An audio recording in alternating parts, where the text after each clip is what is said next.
Celui qui dira à son frère « Raka » mérite d'être puni par le Saint-Drin. Raka, dans une autre traduction, la traduction Philippe se traduit Raka par « âme perdue ».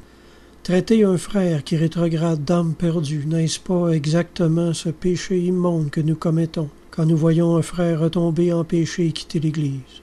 Quand on dit « Ah, s'il est parti dans le monde, bien, ça veut dire que ce type-là n'a jamais été sauvé ». Mais cette façon méprisante de juger constitue un raka. Jésus condamne ceux qui condamnent les autres. Jésus prend très clairement la défense des rétrogrades, que l'on juge ainsi. Pourquoi? Parce que ce genre de mépris empêcherait n'importe qui de revenir à l'Église.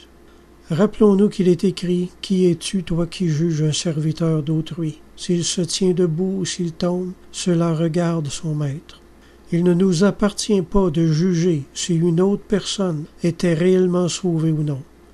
Occupons-nous de nos affaires, c'est-à-dire d'affermir notre propre salut. Cela nous sera bien plus profitable. Jésus va jusqu'à dire que ce mauvais juge mérite d'être lui-même mis en discipline par le Conseil suprême de la nation, le Saint-Drin, c'est-à-dire une discipline irrévocable même. Si tous ceux qui ont jugé des frères ou des sœurs rétrogrades devaient réellement être mis en discipline de cette façon-là, il y aurait plusieurs églises qui devraient fermer leurs portes, faute de personnes pour y être, parce qu'elles seraient vides, ces églises-là.